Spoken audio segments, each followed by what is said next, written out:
السلام علیکم فرینڈز، میں ہوں نعمان اور آپ دیکھ رہے ہیں میرا یوٹیوب چینل زیمل ٹی وی۔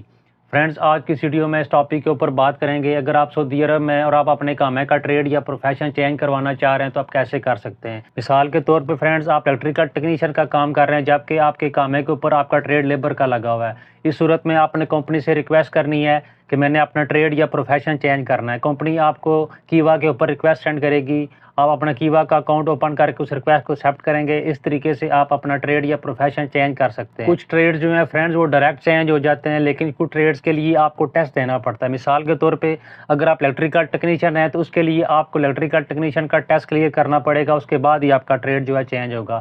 اس کے علاوہ اگر آپ کے پاس بڑی ڈگری ہے، مثال کے طور پہ انجینئر کی ڈگری ہے، تو اس کے لیے پھر آپ کو اپنے ملک یعنی اگر آپ پاکستان، انڈیا یا بنگلہ دیش سے ہیں تو ادھر سے آپ کی ڈگری جو ہے ویریفیکیشن کے لیے جائے گی۔ ویریفائی ہونے کے بعد سعودی ایمبیسی سے، اس کے بعد جو ہے یہاں پہ آ کے آپ نے اس کو یہاں پہ سبمٹ کروانا ہے سعودی کونسل میں۔ اس طریقے سے آپ جو ہے بڑا ٹریڈ چینج کر سکتے ہیں، وہ بھی ٹیسٹ انٹرویو دینے کے بعد۔ لیکن جو چھوٹے ٹریڈز ہیں یہ بغیر ٹیسٹ کے بھی چینج ہو جاتے ہیں۔ اس کے ساتھ ساتھ ایک اور مسئلہ جو آج کل آ رہا ہے وہ یہ کہ بعض دوستوں کو کمپنی بول رہی ہے کہ آپ اپنا ٹریڈ یا پروفیشن چینج کریں، اس کی فیس آپ نے پے کرنی ہے۔ یعنی کمپنی آپ کا ٹریڈ یا پروفیشن چینج کر رہی ہے لیکن فیس بول رہی ہے کہ آپ نے پے کرنی ہے۔ اس لیے بعض دوست جو ہے وہ غصہ کرنا شروع ہو جاتے ہیں یا کمپنی سے لڑائی شروع کر دیتے ہیں کہ ہم نے یہ فیس پے نہیں کرنی، آپ پے کریں۔ تو فرینڈز، آپ نے ایک بات اپنے ذہن میں رکھنی ہے کہ یہ فیس آپ نے ایک ہی بار پے کرنی ہے۔ کمپنی کسی مجبوری کے تحت آپ کو بول رہی ہے، لیکن اگر آپ لڑائی کریں گے تو اس طریقے سے آپ کا خروج بھی لگ سکتا ہے، اس چیز کا کوئی فائدہ نہیں ہے۔ ابھی فرینڈز میں آپ کو سعودی عرب کی جو آفیشیل ویب سائٹ ہے وہ بھی اوپن کر کے دکھا دیتا ہوں کہ جو کامے کا ٹریڈ یا پروفیشن چینج کرنے کی فیس ہے وہ کتنی ہے، کیونکہ بعض دوست جو ہے کسی ایجنٹ کے ہاتھوں لٹ جاتے ہیں، ویسے ان کو بول دیتے ہیں کہ 1500 ریال فیس لگے گی، 2000 ریال لگیں گے، لیکن میں آپ کو جو اوریجنل فیس ہے وہ آپ کو دکھا دیتا ہوں کہ وہ کتنی فیس ہے۔ یہ دیکھیں فرینڈ، یہ سعودی عرب کی جو آفیشیل ویب سائٹ ہے یہ میرے سامنے اوپن ہو چکی ہے، چینجنگ پروفیشن۔ اس کو اوپن کر لیتے ہیں۔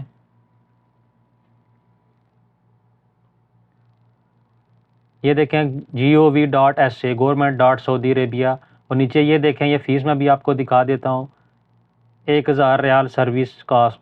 اس کی فیس 1000 ریال ہے اقامہ کے اوپر جو ٹریڈ یا پروفیشن ہے اس کو چینج کرنے کی۔ ایک دن میں یہ چینج ہو جاتا ہے۔ یہ دیکھیں ورکنگ ڈے ایک دن، سروس ڈیوریشن ایک دن۔ فرینڈ لاسٹ میں آپ کو ایک بار پھر کلیئر کر دوں، اگر آپ کسی مجبوری کے تحت کامے کے اوپر جو ٹریڈ یا پروفیشن ہے وہ چینج کروانا چاہ رہے ہیں تو آپ کریں، لیکن ویسے اس کا کوئی فائدہ نہیں ہے، کیونکہ جو آپ کا ایگریمنٹ ہے اسی کے اوپر آپ کا سارا کچھ ہے، یعنی آپ کی سیلری اسی کے حساب سے آ رہی ہے۔ کچھ دوستوں کے ذہن میں یہ ہوتا ہے کہ اگلی کمپنی میں جائیں گے، اگلی کمپنی میں آپ نے ان کو اپنا ایکسپیرینس شو کرنا ہے اور اس کے ساتھ ساتھ جو آپ کا ایگریمنٹ پیپر ہے آپ نے وہ دکھانا ہے کہ میرا یہ ایگریمنٹ تھا، میں نے یہ کام کیا ہے۔ لیکن بغیر کسی مجبوری کے ویسے 1000 ریال لگانے کا فائدہ کوئی نہیں ہے۔ لیکن اگر آپ کو کوئی کمپنی بول رہی ہے، یعنی آپ کسی اور کمپنی میں انٹرویو دے رہے ہیں، وہ آپ کو بول رہی ہیں کہ آپ اپنا کامے کا ٹریڈ یا پروفیشن چینج کروا کے ہمارے پاس آئیں تو پھر آپ نے کروانا ہے۔ لیکن بغیر کسی مجبوری کے آپ نے ویسے جو ہے کسی کی باتوں میں آ کے یہ کام نہیں کرنا، کیونکہ اگر بعد میں یہاں سے آپ خروج چلے جاتے ہیں، دوسری کمپنی میں آپ نے اپلائی کرنا ہے تو وہاں پہ جو ہے آپ نے ان کو اپنا ایکسپیرینس شو کرنا ہے اور اس کے ساتھ ساتھ آپ نے ان کو جو اپنا ایگریمنٹ ہے وہ دکھانا ہے۔ امید کرتا ہوں چھوٹی سی معلوماتی ویڈیو آپ لوگوں کو پسند آئی ہوگی۔ اگر ویڈیو اچھی لگے تو اسے لائک کریں، اور کسی بھی قسم کا کوئی سوال ہو تو نیچے کمنٹ سیکشن میں مجھ سے لازمی پوچھیں، میں اس کو رپلائی کروں گا۔ Thanks for watching this video. اللہ حافظ۔